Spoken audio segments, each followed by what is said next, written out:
You might have come across people trying to sell you detox teas or different detox diets, and they say that you need to detox all the time. Yes, it is true that we are living in a modern world full of different toxins and environmental pollutants, and we do probably need to detoxify ourselves more thoroughly and on a more regular basis. But what about sweating?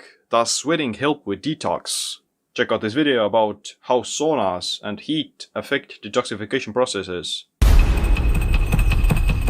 The liver is the primary detoxification organ that removes pathogens, heavy metals, and environmental toxins. Heavy metal toxicity can reduce immune function, cause autoimmunity, hypersensitivities, and other health problems. It has been shown that human fat contains many synthetic chemicals and persistent organic pollutants, or POPs. People think that the liver is the place that contains all the toxins, but it's actually the adipose tissue. The liver is just the conductor of detoxification pathways, but it doesn't store toxins the same way as fat does. That's why people may experience these detoxification symptoms like nausea, lethargy, and brain fog whenever they lose weight or burn fat while fasting. Here are the most relevant detoxification pathways in the body regulated by the liver. Glutathione is the body's main antioxidant produced in the liver. It protects against free radicals, heavy metals, and oxidative stress.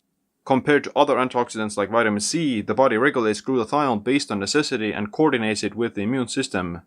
NRF2 is a transcription factor that regulates antioxidant pathways such as glutathione, NADPH, thyroidoxine, and others.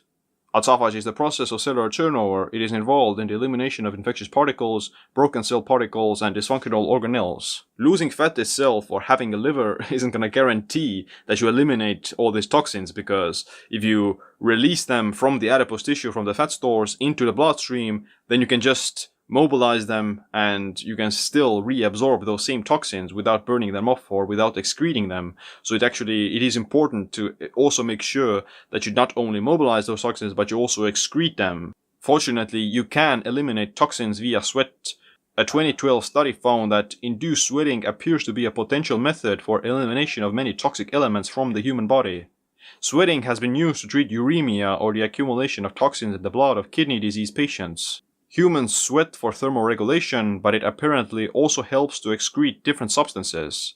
We do lose minerals like sodium, potassium, and magnesium through sweat, as well as other trace metals like nickel, iron, zinc, and lead. Sauna therapy has been shown to eliminate heavy metals like arsenic, cadmium, lead, and mercury, as well as POPs. Infrared or steam saunas help with the elimination of phthalates, flame retardants, BPA, pesticides, and PCBs. The Hubbard protocol combines sauna, exercise, and niacin to eliminate POPs. Studies find heat-induced sweating reduces POPs by 25 to 30% in fat tissue and blood. Even 9/11 first responders and Gulf War veterans exposed to fumes have seen improvements in respiratory symptoms with the sauna. In addition to sweating, saunas and this hyperthermic conditioning affects detoxification pathways in other ways as well. Saunas trigger heat shock proteins that promote autophagy and repair misfolded proteins. Hypothermia and fever also induce heat shock proteins that inhibit viral replication and reduce pro-inflammatory cytokines. Saunas strengthen the immune system by increasing white blood cell count.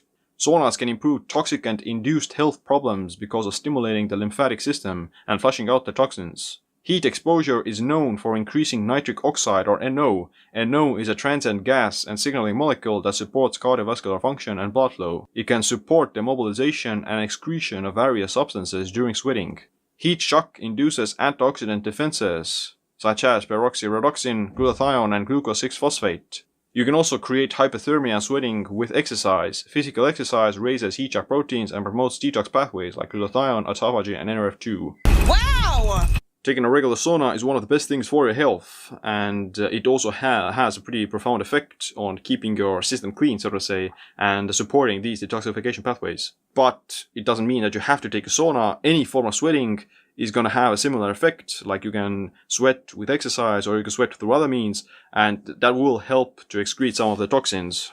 But the heat from the sauna is going to have some additional effect, but at the same time, you can also experience hyperthermia and heat shock proteins with exercise, so both work, so you should probably do both. To prevent detox symptoms, you can also take some binders that will bind to the toxins, like activated charcoal, spirulina, bitter herbs, green tea, and milk thistle. If you want to know how to take the sauna and other similar activities, then check out my new book, Stronger by Stress. But on that, thanks for watching the video. Make sure to click like, subscribe, notification bell as well. My name is Seem. Stay clean, stay empowered.